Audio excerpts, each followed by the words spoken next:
और एक और बड़ी खबर इस वक्त की आपको बता दें, जहां झारखंड में आज से फिर से सिपाही भर्ती दौड़ देखने को मिलेगा। आपको बता दें कि परीक्षा को लेकर कई बदलाव देखे गए हैं, साथ में एक सेंटर को रद्द भी किया गया है। आपको बता दें कि पलामू के चियांकी एयरपोर्ट सेंटर को रद्द कर दिया गया है। वहीं यहां के अभ्यर्थियों को 6 अन्य केंद्रों में होने वाली दौड़ में समाहित किया जाएगा। इस वक्त की बड़ी जानकारी देते चले आपको, जहां बता दें कि बाकी अभ्यर्थियों को परीक्षा 3 से 9 सितंबर तक होगी और साथ में अब हर दिन 3-3 हजार की संख्या से 10 से 11 सितंबर की शारीरिक परीक्षा में शामिल होंगे। परीक्षा अब 7 नहीं 6 सेंटरों पर आयोजित की जाएगी और साथ में आपको बता दें कि अब तक 1,17,031 अभ्यर्थी सफल हो चुके हैं इस परीक्षा में। इस वक्त की बड़ी जानकारी आपको दे दें, जहां आपको बता दें कि झारखंड में सिपाही भर्ती दौड़ पे रोक लगा दिया गया था हेमंत सोरेन के द्वारा। जिस तरह से मौत जो है वो लगातार देखने को मिल रही थी और उसके बाद से आज फिर से झारखंड में सिपाही भर्ती दौड़ की प्रक्रिया जो है वो शुरू हो जाएगी। और इसी पे अधिक जानकारी के साथ हमारी सहयोगी आरती फोन लाइन पे हमारे साथ जुड़ चुकी है। आरती जी, देखिए झारखंड में आज से फिर से सिपाही भर्ती दौड़ की प्रक्रिया जो है वो शुरू हो जाएगी। कई सारे एक सेंटर को रद्द भी कर दिया गया है और पलामू के चियांकी एयरपोर्ट सेंटर को रद्द करने के बाद से कई सारे अभ्यर्थियों जो है 6 अन्य केंद्रों में दौड़ में शामिल होंगे। क्या कुछ पूरी जानकारी है आपके पास? बिल्कुल, देखिए साक्षी, उत्पाद सिपाही भर्ती दौड़ आज से फिर से शुरू हो रही है और जो डेट थी, जो तारीखें थी, वो नई तारीखें भी जारी की गई हैं। और जिन अभ्यर्थियों की परीक्षा 3 सितंबर को होनी थी, अब वो रोजाना 3-3 हजार की संख्या से 10-11 सितंबर की शारीरिक परीक्षा में शामिल होंगे। और इनकी दक्षता परीक्षा 4 सितंबर को होनी थी, उन्हें भी 3-3 हजार की संख्या में बांटा गया है और अब उनकी परीक्षा 12 से 13 सितंबर की परीक्षा में उन्हें शामिल किया गया है। ये जो बाकी बचे हुए जिनकी परीक्षा 4 सितंबर को होनी थी। और वहीं परीक्षा अब 7 नहीं 6 सेंटर किए गए हैं, एक सेंटर को रद्द किया गया है। और वो जो 6 सेंटर हैं उनमें Ranchi smart city, Jharkhand Jaguar राज्य पुलिस केंद्र गिरिडीह, JPTS पद्मा हजारीबाग, जमशेदपुर में CTC मुसाबनी, JAP9 साहेबगंज शामिल हैं। ये जो 6 सेंटर है, 7 को जो 6 किया गया है। अब ये भी आपको बता दें कि जो 22 अगस्त से 2 सितंबर तक ये जो फिजिकल टेस्ट चला था, शारीरिक दक्षता परीक्षा, उसमें अब तक जो आंकड़े सरकार की तरफ से आए हैं वो 13 अभ्यर्थी की जान चली गई, 13 अभ्यर्थियों की मौत हो गई।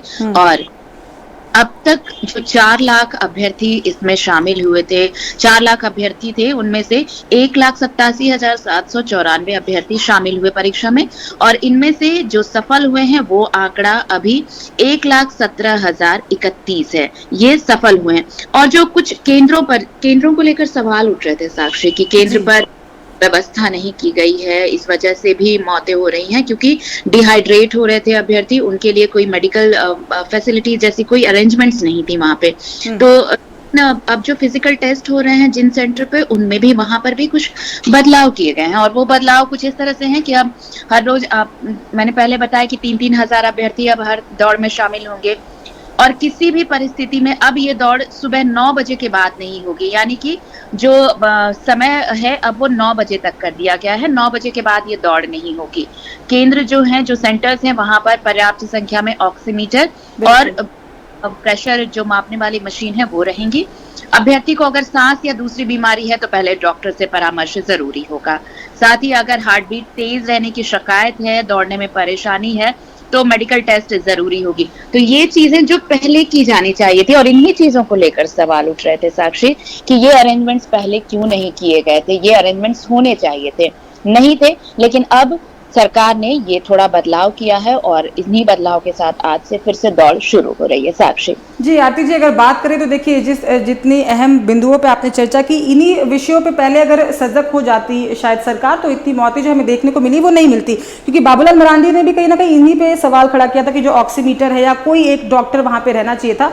और सबसे बड़ा आरोप जो था वो ये था कि अभ्यर्थी जो लंबी लाइनों में लगे रहते थे, आज शाम को लगते थे तो दूसरे दिन उनका जो चांस था वो दूसरे दिन आता था। तो लंबे समय पे खड़े होने की वजह से BP कई बार लो हो जाता था, कई अभ्यर्थियों की BP जो थी वह हाई हो जाती थी। जो ये निर्णय लिया गया है कि 9 बजे के बाद जो दौड़ है वो अब नहीं आयोजित की जाएगी, तो क्या लगता है इसको लेके ये सब जो बदलाव है वो फिलहाल सरकार के द्वारा देखने को मिले हैं? बिल्कुल, देखिए इसीलिए इसी को लेकर आप देखिए, अगर आप इसे राजनीतिक चश्मे से देखेंगे तो ये भी एक तरफ से आप देखें तो विपक्ष का भी सवाल गलत नहीं था, जायज था कि अगर आपको ये दौड़ करानी ही थी तो आप कम से कम मौसम का ख्याल रखते, आप समय का ख्याल रखते, लेकिन इन दोनों चीज़ों को दरकिनार किया गया। और ये समय इस वक्त जो मौसम है, जो वेदर है, वो यही इतनी ह्यूमिडिटी है कि जो अगर साधारण इंसान भी अगर थोड़ी दौड़ लगाए, जिन्होंने प्रैक्टिस नहीं की है, मैं ये बात हमेशा से ये कह रही हूँ साक्षी, और इस पर गौर कर रहे होंगे कि देखिए ये दौड़ सिर्फ उनके लिए नहीं थी जो सालों से इसकी तैयारी कर रहे थे। ये दौड़ उनके लिए भी थे जो ये चाहते थे कि 60 मिनट्स अगर हमने क्रॉस कर लिए, 10 किलोमीटर्स अगर हमने ये स्प्रिंट कर लिया तो हमें नौकरी मिल जाएगी। बिल्कुल। झारखंड नौकरी की मारामारी इतनी है, रोजगार की तलाश में युवा ऐसे भटक रहे हैं, उनके लिए ये स्वर्णिम मौके जैसा है और इसी मौके को कोई भी युवा गंवाना नहीं चाहता था, चाहे वो इसकी तैयारी में लगे हों या नहीं लगे हों। और यही वजह ये सामने आई कि जो तैयारी में नहीं थे वो भी इस दौड़ का हिस्सा बनने पहुंचे। और मौसम की मार है, दोपहर में भी दौड़ हो रही है, केंद्रों पर कोई व्यवस्था नहीं थी, किन्हीं का टेस्ट भी नहीं हुआ कि आप इसके योग्य हैं या नहीं है। अगर आपका हार्ट बीट तेज है तो आप इस दौड़ में शामिल नहीं हो सकते, अगर आपका ब्लड प्रेशर ऊपर है तो आप ज्यादा देर तक दौड़ नहीं सकते, अगर आपको ब्रीदिंग प्रॉब्लम है, सांस की कुछ दिक्कत है तो आप इस दौड़ में शामिल नहीं हो सकते। ये सब नहीं हुआ साक्षी, और इन्हीं चीजों का खामियाजा सरकार की तरफ से जो आंकड़े हैं वो 13 अभ्यर्थी, चूंकि विपक्ष के आंकड़े 16 बताए जा रहे हैं, तो जो भी मौतें हुई वो इन्हीं सारी लापरवाहियों का नतीजा रहा। राज्य सरकार ये कह रही है कि ये कोविड में जो वैक्सीन लगाया गया उसका नतीजा है, उस से परिस्थितियां बदली, इम्यूनिटी लोगों का बदला, और फिर देखिए ये नतीजे सामने हैं।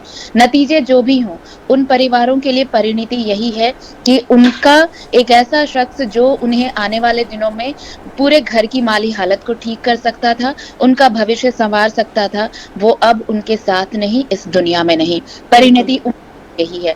लेकिन अब अगर ये बदलाव किए गए हैं तो उम्मीद की जानी चाहिए साक्षी कि कम से कम ऐसी घटना नहीं होगी। चलिए, तमाम अहम जानकारी के लिए बहुत बहुत धन्यवाद आरती जी आपका। हम आपसे अपडेट लेते रहेंगे, खबरों पे बने रहेगा। तो देखिए, बड़ी खबर इस वक्त की बता रहे थे, जहां आपको बता दें कि झारखंड में आज से फिर से सिपाही भर्ती दौड़ की प्रक्रिया शुरू की जाएगी।